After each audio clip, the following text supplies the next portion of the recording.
topics and opinions expressed in the following show are solely those of the host and their guests and not those of W4CY Radio, its employees, or affiliates. We make no recommendations or endorsements for radio show programs, services, or products mentioned on air or on our web. No liability, explicit or implied, shall be extended to W4CY Radio or its employees or affiliates. Any questions or comments should be directed to those show hosts. Thank you for choosing W4CY Radio.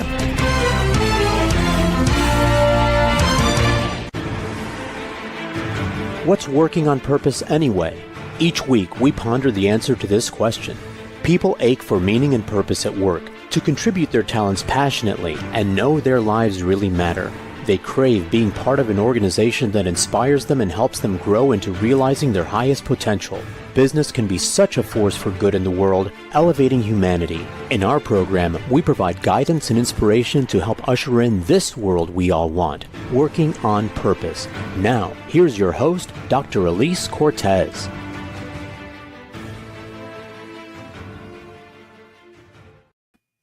Welcome back to the Working on Purpose program, which has been brought to you with passion and pride since February of 2015 already. Thanks for tuning in this week. Great to have you. I'm your host, Dr. Elise Cortez. If we have not met before and you don't know me, I'm a workforce advisor, organizational psychologist, management consultant, logotherapist, speaker, and author. My team and I at Gusto now help companies to enliven and fortify their operations by building a dynamic, high-performance culture, inspirational leadership, and nurturing managers activated by meaning and purpose. And did you know that inspired employees outperform their satisfied peers by a factor of 2.25 to 1? In other words, inspiration is good for the bottom line. You can learn more about how you can work together with us at gusto-now.com and my personal site, elisecortez.com. Before we get into today's program, I am thrilled to announce that registration has been open for a fabulous brand new conference for women, for which I'll serve as the MC. It's called Thrive in 25, and it's jam-packed few days in Chicago, June 25th through the 28th, 2025. It was designed to develop women as whole selves, from bolstering your mindset to your financial acumen to leadership to incorporating nature and art into your life to raise consciousness and much more. Visit thriveit25.com for information and to register. Use my promo code of GUSTO, G-U-S-T-O, all caps, to gain access to the free books and programs I'll be giving to registrants. See you there. Getting into today's program, I have something for you very, very special. We have a dynamic trio from CC Young, a senior living and care community. Jennifer Griffin serves as the Vice President of Community Outreach and Engagement and is dedicated to shaping engagement and hospitality across the campus, ensuring every resident, family member, and staff individual experiences the true spirit of CC Young. Brian Parman is the director, and Angela Castillo, the assistant director of the Point and Pavilion, where they direct the vibrant activities and events and operate thriving hubs, curating a robust calendar of engaging opportunities for both residents and the wider community. Today, we'll be talking about the aging demographics in the U.S. and how CC Young serves this community. The Spirit is Ageless contest for writers and artists they host each year and celebrate some of the winners of past years. We four are here on site at CC Young in Dallas, so you can experience some of the atmosphere and art created by contest participants, some of which is directly behind us. Jennifer, Brian, and Angela, a hearty welcome to Working on Purpose. Thank you for having us. So great to be here. And this all started, ladies and gentlemen, listeners and viewers, as we were talking about this contest coming up, and I'm getting to serve as the keynote. So we wanted to further evangelize what they're doing and help you in on what is happening with the aging community. So we'll start there. So I was surprised to learn about some of the things that I learned from you about the aging population. So let's help our listeners and viewers understand the state of today's aging population. Absolutely. Well, I'm going to jump in on this one, Elise. We are, as a country, facing a silver tsunami. Many have heard of that. Mm-hmm. I've got some statistics for you, and it's all based on the year 2030. So by the year 2030, which is right around the corner, we will have 70. So funny. I know, it's so crazy. It's so close. 73.1 million adults, or 21% of our population, will be 65 or older. By 2030, the same year, we are going to have the youngest baby boomer will turn 65. Like, what? And in 2039, the youngest baby boomer will be 75 years old. So that sort of puts it in context a little bit. So, of course, that's interesting. You know, if we relate that to what the size of today's population is, what is it, 350 million or something? Is that right? Mm. Now, that's 5 years out for what you were just sharing. But then, of course, we have to ask then what's contributing to this increasing size of the population? Well, better healthcare throughout the country. We've got better information now on nutrition and lifestyle and stress and all those things than we've ever had. So people, as a general rule, are living longer, living hopefully better lives. That's our goal, is to make sure people live better longer. And anything else you want to add? I mean, it's just the evolution of society. As a world, we're living longer now. I mean, people used to die at 40. Right. Yeah. So actually, your founder died at, what was it, 44? 40, yeah, very young. And so now let's talk about what kind of challenges does, present themselves as we age. Sure. I think there's a lot of stigma for people around what senior living looks like. I mean, many of them have a perception of it being very lonely or maybe kind of a sad time in life. And I have found that to be completely the opposite. I'm about to celebrate my 10th year here at CC Young. And, truly this is a place where you come to live. And a lot of people, when I've talked with them, especially when I first got here, shared that they were really sad that they hadn't done it sooner. That they really hadn't done it sooner. To have like less stress, but to have all the different choices of the activities, the community, the opportunity to find purpose, and to be able to have the safe space to play again.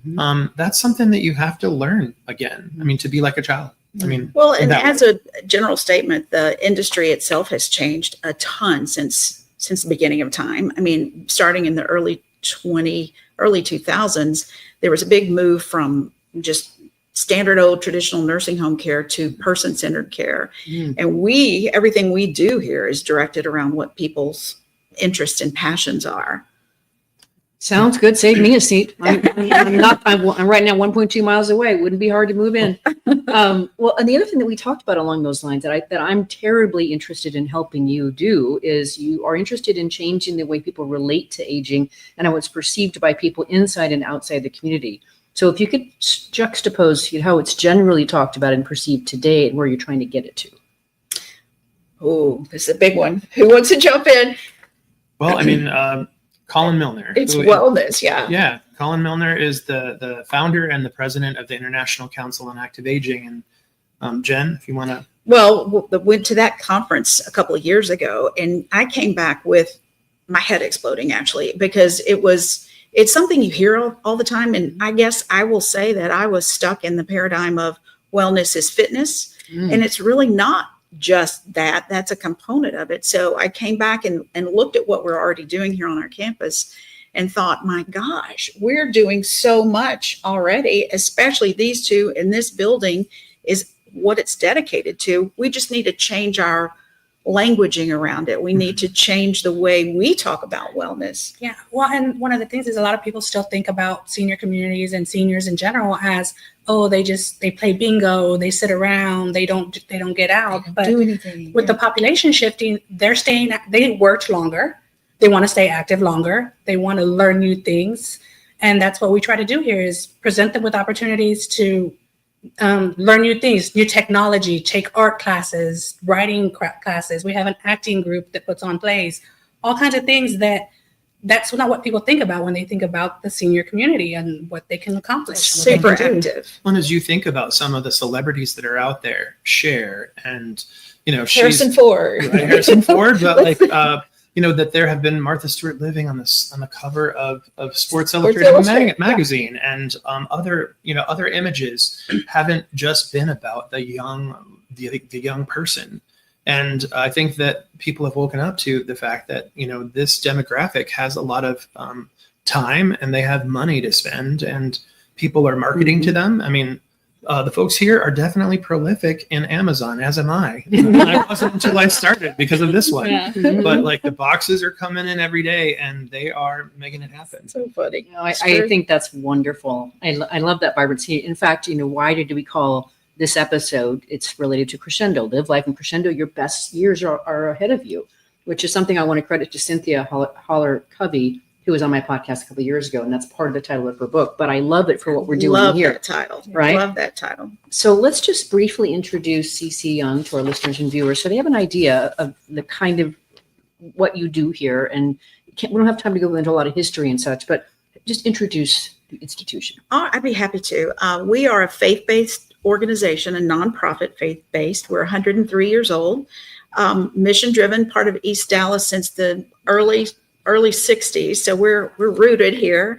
We are what they call a CCRC, a continuing care retirement community. And we've been known all this time for our stellar care. Our campus is catching up to the level of the care we provide. And let me define a CCRC. I went a little too fast over that. A CCRC is a continuing care retirement community. And that means we have several different levels of care, starting from independent living, assisted living, memory support, skilled nursing, short-term rehab, all the way to end-of-life care. And we do that not only for our residents here on campus, but also out in the community. Okay, that helps tremendously. And I know you have more than 500 residents here. Right. That's a lot of people to take care of and keep track of.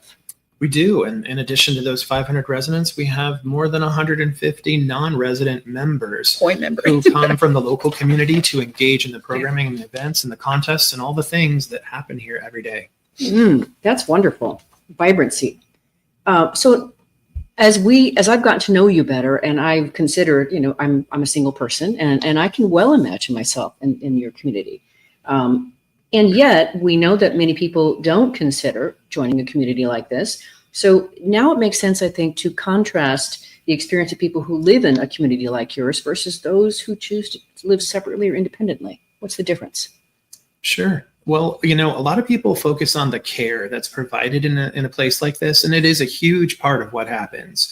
And oftentimes it's either the person or the loved one with that person that needs care, and that might be why they make that entry.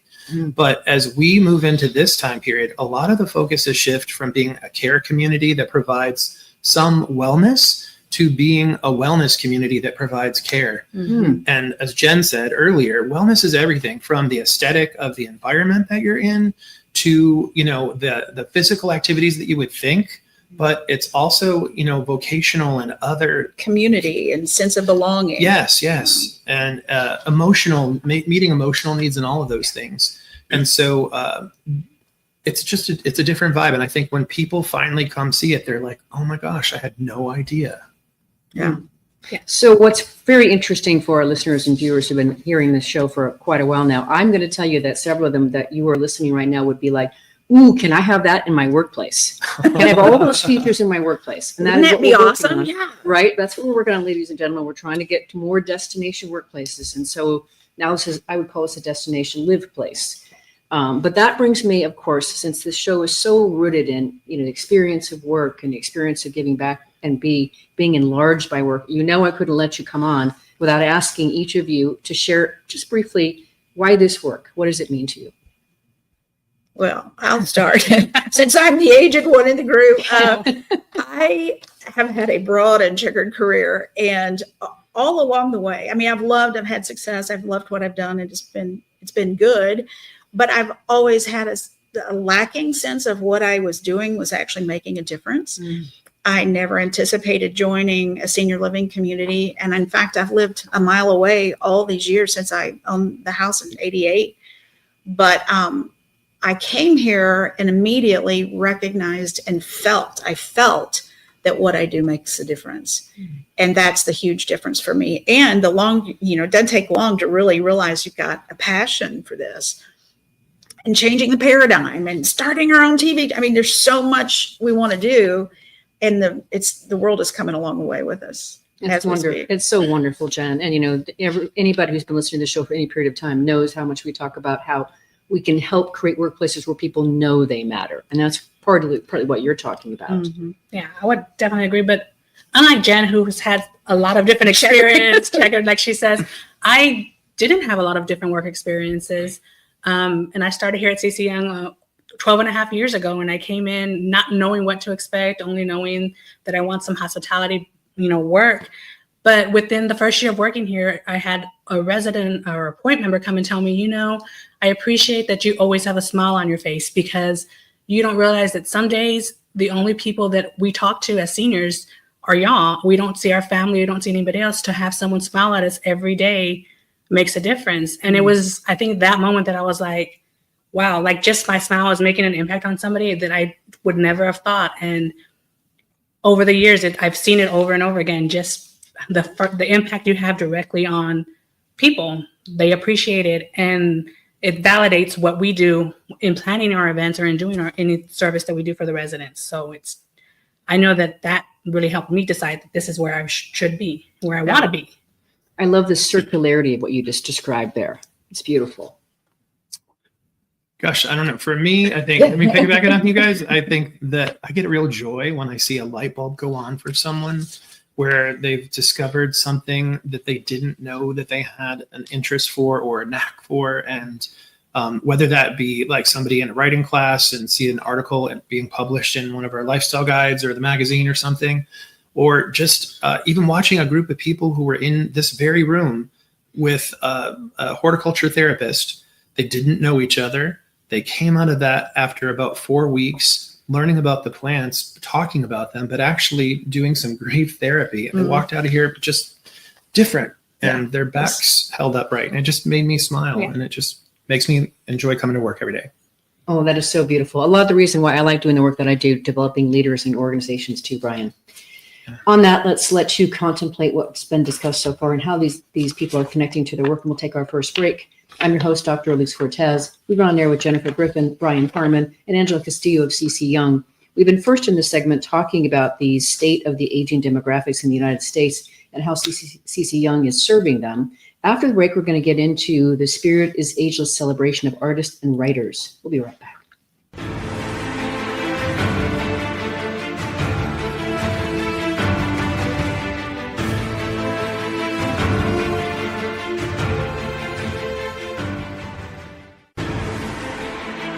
Dr. Elise Cortez is a management consultant specializing in meaning and purpose, an inspirational speaker and author. She helps companies visioneer for greater purpose among stakeholders and develop purpose-inspired leadership and meaning-infused cultures that elevate fulfillment, performance, and commitment within the workforce. To learn more or to invite Elise to speak to your organization, please visit her at elisecortez.com. Let's talk about how to get your employees working on purpose.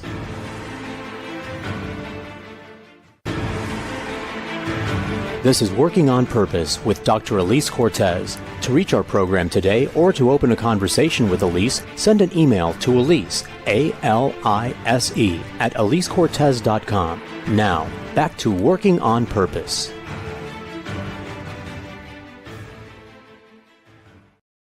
Thanks for staying with us and welcome back to Working on Purpose. I'm your host, Dr. Elise Cortez. As I am dedicated to helping create a world where organizations thrive because their people thrive, like these people do here at CC Young, and are led by inspirational leaders that help them find and contribute their greatness, and we do business that betters the world, I continue to research and write my own books. So one of my latest came out. It's called The Great Revitalization, How Activating Meaning and Purpose Can Radically Enliven Your Business. And I wrote it to help leaders understand the nature of today's very discerning workforce. What do they want and need to stay with you and give their best? And then I offer 22 best practices to help equip your organization to provide that for them through your leadership and your culture.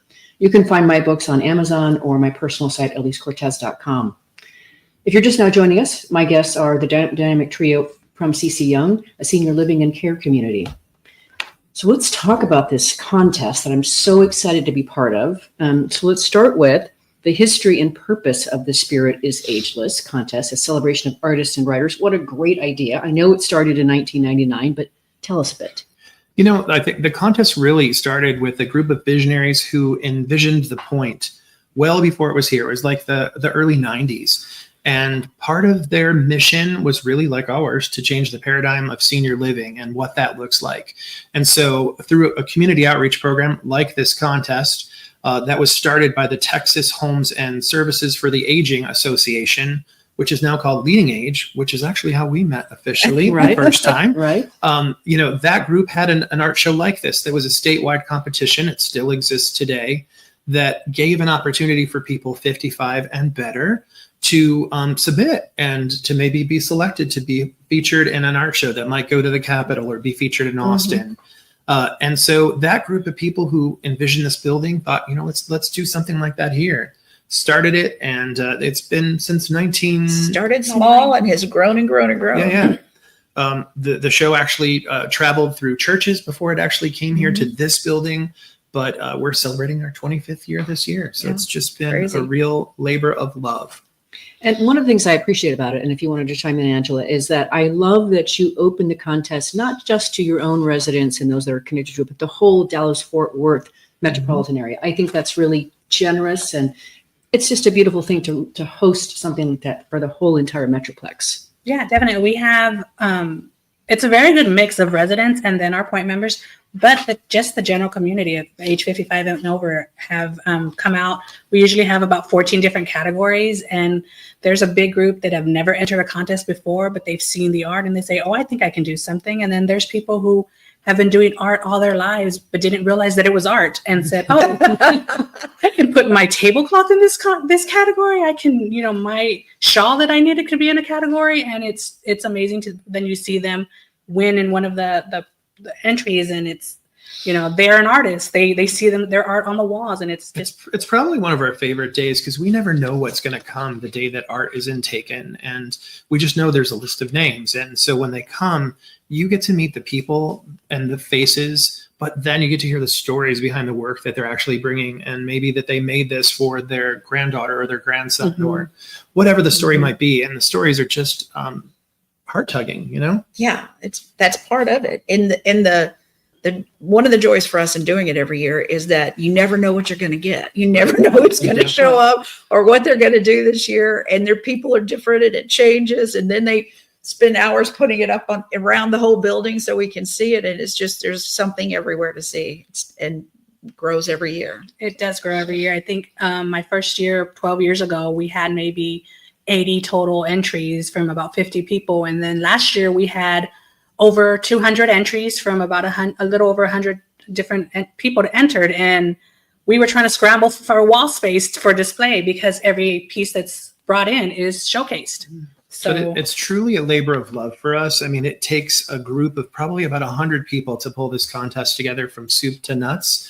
And it's through collaborative partnerships with organizations like the Dallas Area Fiber Artists, the Hand Weavers and Spinners Guild, the Bead Society, and tons of residents and community members who come help us make this happen. Yeah, but also we have art workshops throughout the year, and people come and they take an art workshop for the first time and they realize, oh, I made something that I can put in this contest. And you have those pieces, and then you have pieces for people have been doing art longer. So it's just amazing to see the different varieties of things that come through. So a couple things. I'm wondering, am I going to get carded when I come into this? Present? Age matters. Okay, good. The second thing, of course, I have to ask about the why behind the celebration. And I know that part of it is to change the paradigm of aging, as we've been talking about so far. And I love the playfulness of it. And I love what you were saying earlier, Brian, about, watching people like literally stand a little taller and step on their shine and realize I've created something beautiful. And it's also being appreciated by many other people in this contest. Absolutely. Yes. Well, we have so many visitors to this building throughout the month that the show's up for 2 months. And it gets a lot of activity and conversation, and it becomes a destination for families too, to come pick out their favorite thing and make comments about what they're seeing this person did. And we post the participant's name and their age at time of completing the piece. And we were joking about the age piece and carding people, but that's truly a hallmark of the contest. Yes. Because, every life at every age is valued and enriched here. That's part of our mission, but it's part of the mission of the contest to let people know, this might be something that you just started doing. And we want to celebrate the fact that you're doing it today and be proud of your age. Yeah. Absolutely. That's one of the reasons we also award and acknowledge the person who was the oldest to have entered the contest. We have a special category just for them to say, anybody at any age can do art, and even up into 102, I believe, is what we had before. Our oldest participant was 102. So, it's just amazing to see, especially if it's writing where they've written something that's about their life throughout the years, and to learn about that, it's really good to see, to read. We are a juried show, and sometimes that's a bit contentious. We don't let anyone know who the judges are. By the way, competition doesn't fade as you age. No, it doesn't. For some, it gets stouter, right? And in fact, they're pretty sneaky about it. But so we have, people who are academics, we have people who are professional writers, and different folks from the community who help us with the judging. And we do give away awards in those different categories. But everyone is in the show. It doesn't matter. I mean, you enter, you're in, you're hung, and you get to see your work in a professional show. That is so beautiful. Okay, now, of course, having heard this, listeners and viewers, don't you want to be involved? So how can they participate? I mean, do they apply? What's the process of entering the contest? So we have information up on our website currently, but registration opens August 1st. And so you can pre-register, send all of your information through a digital format. And then in mid-August, August 19th and 20th, you actually bring in your art, and we just kind of review it, make sure that you have all your contact information on it, make sure it's listed in the correct category. And then we hang it later that week. It gets judged, and the show is up for 2 months. And then we also have the big celebration to go along with it, where we honor anybody who has won those awards. So if And you're that's curious, where you'll be speaking. Okay. That's what I'm speaking, definitely. Yeah. And if you're curious about that, it's www.ccyoung.org/events, and you'll see all the information about the contest there for you. Yes. So great. And so let's talk a little bit about that celebration here. What is that about? Who shows up? Well, it's one of our anchor events annually, and it's a huge celebration. The families come, the residents come, the wider community of artists and whatnot. We have quite a few staff that attend this thing. This year, because it's our 25th anniversary, well, we usually we like to throw a good party here. So we like themes and we like parties, but this is all about the art. And so encourage people to come early and stroll through the gallery. We'll probably have a reception for sure. For the 25th, we'll have a champagne reception, and then have our speaker, and everybody gets their picture and their trophy if they've won. So it's just a love fest. Yeah. Elise, it really is. The event is really the gift to all of the participants, and the speaker each year is our gift to them. I mean, really to motivate them and inspire them to and validate what they've done is so that's right. awesome. Yeah, absolutely. Well, and I can see, just looking at your history here, you've had some incredible, prestigious people, Dallas icons and thought leaders, including, of course, the legendary Abby Halliday, esteemed members of the art community like Lily Kabatu Weiss from the Dallas Arts District, Amy Hoffland from the Crow Museum of Asian Art, and Dallas artist J.D. Miller. And these are amazing humans that have been a part of this here. So I think it's really impressive what you attracted to you through this effort. Yes. Thank you. Thank you. We agree. Yes. And you're joining that club. You are joining that club. And it's all of these connections that we make with just these speakers and the artist. But they keep coming back. Oh, I spoke there and I want to now take a class there. I spoke there. I want to teach a class. Mm-hmm. Their families come out. They're friends. It's, the community just continues to grow and grow. We just booked Amy to come back in July to talk about the new Crow Museum at the University of Texas. Dallas, Texas. Yeah. Just as a real quick side note, since this is going to be a lot of people, I got to assume that you have an orchestrated effort to bus people in or park people, or I've got to believe that happens, because they have this beautiful campus. We're on it here. And by the way, there's bunny rabbits out there hopping around, and they have ducklings that were crossing the street and shepherded by some of the residents. It's just beautiful. It's a beautiful campus for sure. Yeah, we've definitely learned how to have a party here, how to throw an event here. So from the smallest details up into the parking. Exactly.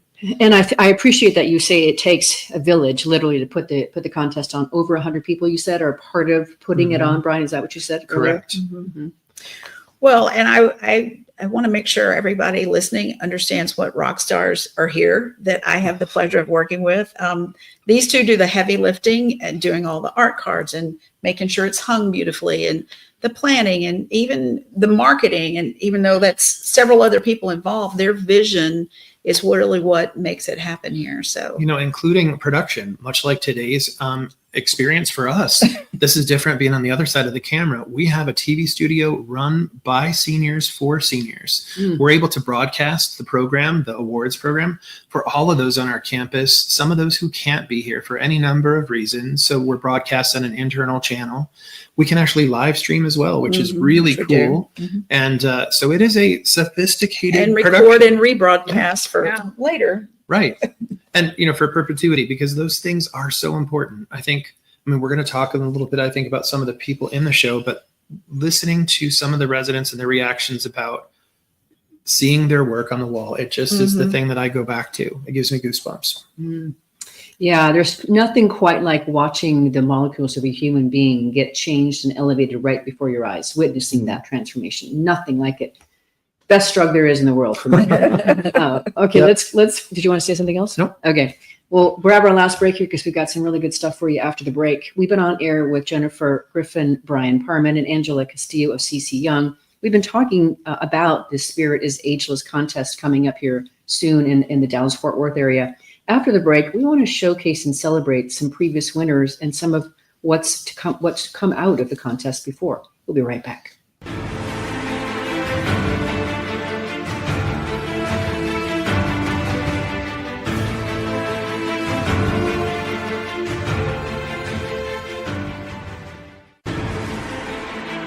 Dr. Elise Cortez is a management consultant specializing in meaning and purpose, an inspirational speaker and author. She helps companies visioneer for greater purpose among stakeholders and develop purpose-inspired leadership and meaning-infused cultures that elevate fulfillment, performance, and commitment within the workforce. To learn more or to invite Elise to speak to your organization, please visit her at elisecortez.com. Let's talk about how to get your employees working on purpose.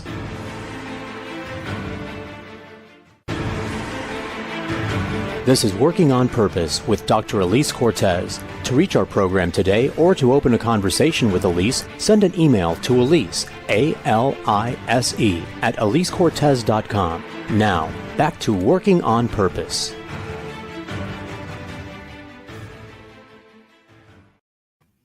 Thanks for staying with us and welcome back to Working on Purpose. I'm your host, Dr. Elise Cortez. As you know by now, this program is dedicated to empowering and inspiring you along your journey to realize more of your potential. If you want to learn more about how we can work together, and specifically about the Gusto Now Academy for leaders and individuals on various journeys alike, make your way to gusto-now.com and then navigate to the training tab to find the Academy. We'd love to have you join us. If you are just now joining us on today's program, my guests are the dynamic trio from CC Young, a senior living and care community. Okay, so let's dive into celebrating some of the people. I mean, it would be impossible. We could do like 14 shows just celebrating people. But alas, let's focus on this last segment and celebrate a few. Where do you want to start? I want to start because I have my favorite. And this was such a darling story. We had a new resident named Ruby who had moved in a couple of months. It was in the COVID years, and she, as a result, we did a whole month of State Fair of Texas events around here, and part of that was butter sculpting. And she was new, and she saw it in the lifestyle guide and was like, well, I don't know what this is. This woman comes over that we really didn't know at the time, and she had done a bust ahead of somebody, and it was frozen, and she was trying to figure out how to bring it over. So it's literally on a tray, and it has a cleaver in the head, or a knife or a cleaver. And I'm thinking, oh, this is deep symbolism. I don't know what she's talking about. And the honest truth was, she couldn't figure out how to get it over here without putting the knife in its head. Well, because it's how you hold it. You hold it so it didn't fall. If she pulled it out, it might ruin it. Something would happen. So Ruby came, and we were just all amazed. By the way, the piece was amazing. It was so realistic, and it was butter. We gave everybody 5 pounds of butter. You wouldn't believe the things that came back. But we learned through that she actually is an artist and has been for years and years. And she ultimately did a resident show that was remarkable. And she had never say the quote. This gives me chills every time. Sure. She was in the hallway and she looked at me and she's like, Brian, I've never seen all of this work in one place in my entire life. And this is my life. I love that. Oh, and so much. It was very special. Her family came in, and but it was a labor of love. It was a lot. I mean, she worked on this thing, and by far I can't have favorites. Like my mother says, she has no favorites, but Unforgettable. Wow, she was darling. She's still here. What's your favorite story? Yeah, that's my favorite story of how that came to be. How about you, Angela? Well, we not only do we have the residents who participate, I mentioned, we also have point members. So we have staff, we have families. And we had actually a father and daughter who have both entered the contest before. But like Dick is a writer. He is an artist. He paints. He works with the Woodies, the wood shop. He plays the harmonica in the talent show. And he wrote a song and did poetry. He's a super talented. He played the trumpet for Taps one year. Oh, I forgot. And then he got his daughter to enter the contest along. As soon as she turned 55, he made her enter. And it's led to her having her own one-woman show coming up in August. So she's going to have her own show here because her art is amazing as well. And so you just have those little stories that lead to from one thing to the other. Yeah. And it's like the one with the trio. Yeah. Sure. Well, and this is tough, but this one jumps out at me. We had someone here recently in rehab. She was here to have some knees replaced, and during her time, post surgery, yeah. like her recuperation. So one of our sales associates had said, "Bri, you've got to go by and visit Phoebe.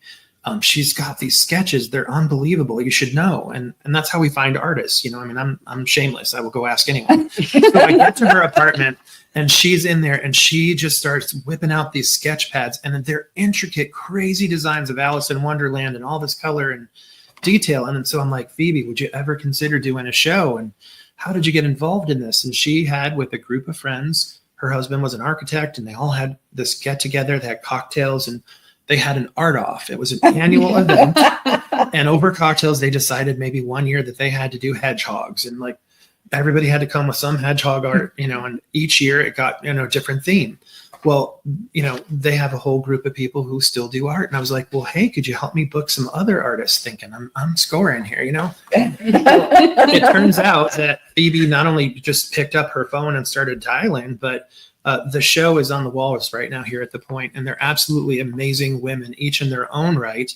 I truly thought I would be able to book 3 individual shows, but no, they wanted to do it together because that bond that they established through doing their art off and through the years of working together, was why they do art and why they have joy about it. So I'd say the trio stand out in my mind. Well, and that's a great symbolism of what the arts in general can do. And we love the arts here in every way, shape, manner, and form. Performing arts, dance, music, creative arts, because you just connect. You get that sense of joy from just experiencing whatever it is you're doing in any of those formats. And that's true, because really, Angela, at one point we were talking about dance, and she got in touch with Bruce Wood Dance. And they teach here, our residents. Not only do they perform and collaborate with us, but because of Angela's connection with them, came and started teaching our residents to dance, and us as well. And that's a key point with not only this show, but everything we do here, is that it's collaboration with people we meet, no matter where we meet them. If we have people that use our space for meeting space, and one of the trade-offs is, would you do a presentation of some sort? Would you help educate our residents? Would you be willing to have a show? Would you be willing to dance for us? And that's where a lot of this comes from. We've got local celebrities. I mean, I could go on and on. Amy Martin is somebody that's lived in Dallas forever, and she became a Point member, and she now is also presenting some of our educational classes. She's a naturalist and nature trailblazer in Dallas, and gosh, there's so many. We can't even keep it down to a single. But one of our residents, Judith Baines, wrote a story for her grandson about the ducks that you mentioned earlier, and Feathers the duck. The residents named them, and her ducklings, and how the residents, watched over the ducks and the eggs, and then they hatched, and how they got them down to the lake here at White Rock.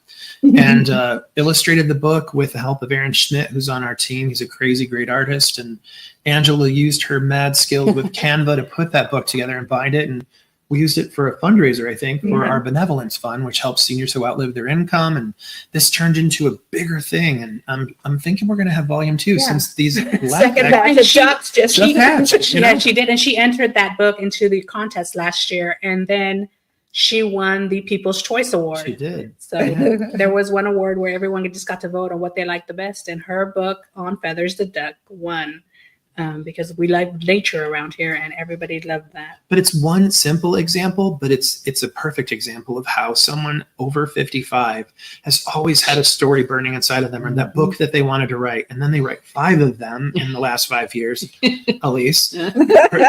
Great example. And there are others who, they get inspired by this opportunity and they're like, let's do it. And, Well, even after that, she wrote that book, she entered in the contest, and then she decided she was going to spearhead the rebranding of our own writing group here. Mm-hmm.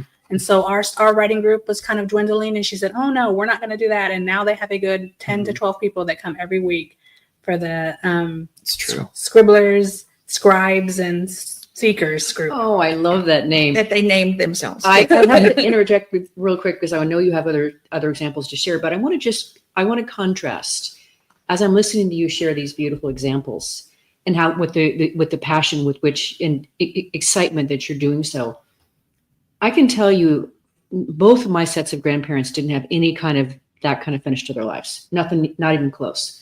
And my own parents my mother was 73, my dad was 79 when they passed. Mm.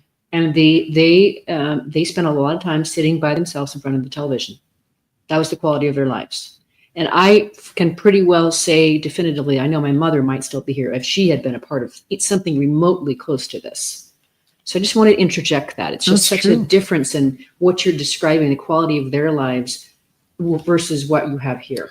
And there's so many things you make me think of. My mom lived with Alzheimer's for 20 years, and her last 10 years were spent here in Dallas. And during COVID specifically, we still had art shows happening because we were our own little bubble. But the one way I could communicate with my mom was through FaceTime. Mm. And I would walk her through the gallery and show her people's artwork. And I can remember her reaction when she saw this one artist, and I can't think of his name, help me. The ostrich. It was this cute ostrich with a really crazy big bug eyes and everything. And she just giggled. Patmore. Thank you. She does it all the time. You're awesome. But Pat, you don't even know how much you made my mom's day, but that's something I'll never forget. And the fact that we have 2 art galleries on campus and other destinations where people either from inside or outside the community can come have a free date 7 days a week. These galleries are open. It's just a wonderful gift. Well, you mentioned, and we haven't mentioned yet, the gallery over in our new building, the Vista. It's in such a traffic area that it gives people who are coming here to visit either their family that's in long-term care or memory support or wherever they assisted, wherever they are, but also the people that are here for short-term rehab. And you're healing, you're in a place, you're not feeling so good. It's a destination where that they can get away from the bedroom or the bed, the hospital bed, and go down and see some beautiful art, maybe stop at our little bistro and get a snack and sit down and get away from the seriousness of the healing that they're all doing. Sure. And I mean? We've heard of that little hallway as a super highway because people have to go to rehab. But I remember the day that I walked down the hallway and there was a woman looking at a picture of a woman at the beach, hand on her hip, and she's looking at the wall. And I had to stop and ask because I was just, what's up? And I was like, what's up? And she's like, that's me. That's me. I'm the woman in the picture.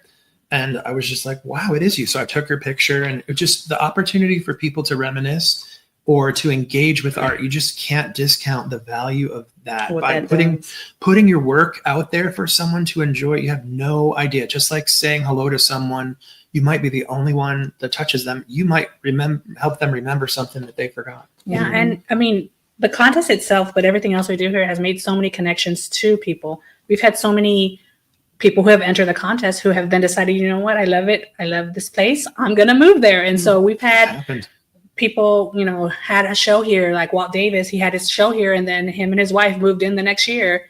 Annalise Carver, who taught classes here for many years. Yeah. Then she would enter the contest probably longer than I've been here, and she just moved in this year. So it's, we make these connections to these people, and they find joy here, like Brian likes to say, and they decide, well, I'm going to be there, live there. And and it's not just people from the art show, it's from people that are point members or whatever. We've had, what was the last count? Like 30 something in the last people that have had a soft landing here to get to understand what the community's like.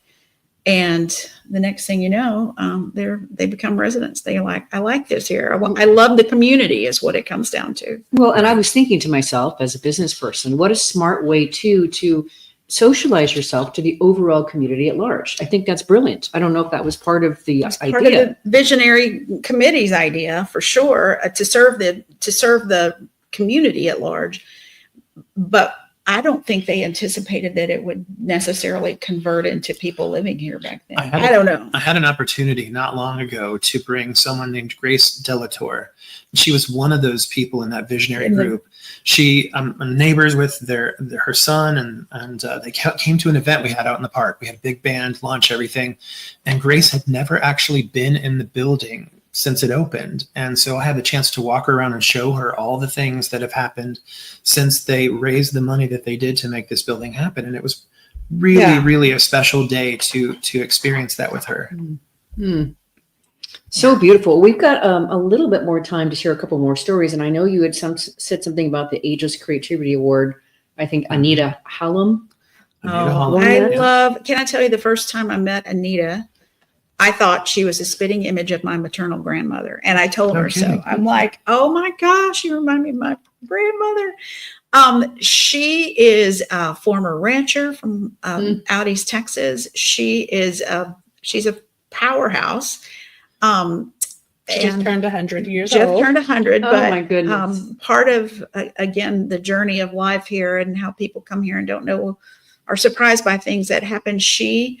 We have had a wonderful man named Ralph Eilers, who they befriended one another and had developed a dear, precious relationship. Now, at that time, she was probably 98. And he was like 90. I mean, the spin on this whole story was it was a COVID romance that grew out in the park, and we would walk to our cars and we were like, looking, going, what's going on? Yeah. And like, that they like connected and really. So as a centenarian, she, and a writer and a lovely spirit, she wrote a story. Ralph ended up passing a year and a half ago, 2 years ago. And of course, we were all sad. And she wrote the most beautiful, heartfelt, lovely story about him and their relationship. And she said, I'm just going to make me choke up. She said he was the love of her life. And she did not meet him until she was 100 years old. Oh, there's hope for me. That story she wrote was just remarkable. So, exactly. She's still here with us and still doing great. I am so glad you shared that story for a number of levels. It's so beautiful. It's so inspiring. I hope that gives our listeners and viewers hope too about the quality of their overall lives and what's available for them when they lean in. Yes, definitely. There's so much. I mean, we could stay here all day talking about experiences. Right. Well, this has just been beautiful. I want to give you each an opportunity just to say a couple words in closing. The show is listened to by people around the world. Many of them will come into the topic that's being featured, but they all want to elevate their lives. They want to elevate who they're being in the world through their lives. What would you like to leave them with? Boy, every cliche comes to mind that I could possibly say: live better longer, never stop learning, live with joy. The list goes on and on and on. But for me, the most impactful thing to do is really realize that aging is not necessarily the end. It can be the beginning. It can be so much more than we fear it might be. Our residents are doing things now that they never had the chance to do when they were working and raising a family and doing all the things. And I mean, we can all relate to the busyness of life. Yeah. And now if you can take a moment to just find those little moments of joy here or throughout your life or wherever you are, that's the important part of life right there that we sometimes just zoom by too fast. But anyway, throwing a little confetti here and there too, that always helps. For sure. Jen is all about the confetti. I love confetti. Yeah. But going off of kind of what she said, but just because you're over 55 or over 65, that does not mean that life stops. Life begins. You can still learn new things. We have people here every day learning, whether it's learning how to text on their phone or, we learning how to do a Zoom call and things. Our residents are leading their own TV station and they're teaching me things still about technology that I was like, oh, I didn't know that. But it's just amazing that there's still so many more things that you can learn. Gosh, for me, really, it's about working here in senior living. I don't know that I would have ever considered it, but this environment and the opportunity to be in a faith-based, residents-first approach that CC Young takes really has afforded me the opportunity to be creative, to have blue sky thinking and think big. And the results of the work that we do and having the direct impact from the contact with the residents just changes everything. It is such a delight to know all three of you and now feel like I'm part of this too. I get to be part of this too. I want to thank you so much for coming on Working on Purpose. Jen, Brian, Angela, thank you. Thank Thank you. you, Elise. Listeners and viewers, you are going to want to learn more about these three guests, the work they do at CC Young, and the upcoming The Spirit is Ageless Art and Writers Contests. So visit ccyoung.org. For the event itself, it's /events. Last week, if you missed the live show, you can always catch it via recorded podcast wherever you get yours. We were on air with Thaddeus Metz, a research professor at the University of Pretoria in South Africa, who has helped to develop life's meaning as a distinct field in philosophy. We talked about his robust research and writing on meaning in life and work, which is incredibly inspiring at the sheer depth of meaning available to us all. See you then, and remember, work is one of the best adventures and means of realizing our potential and making the impact we crave, and can give us the opportunity to do business that betters the world. So let's work on purpose. We hope you've enjoyed this week's program. Be sure to tune into Working on Purpose, featuring your host, Dr. Elise Cortez, each week on W4CY. Together, we'll create a world where business operates conscientiously, leadership inspires impassioned performance, and employees are fulfilled in work that provides the meaning and purpose they crave. See you there. Let's work on purpose.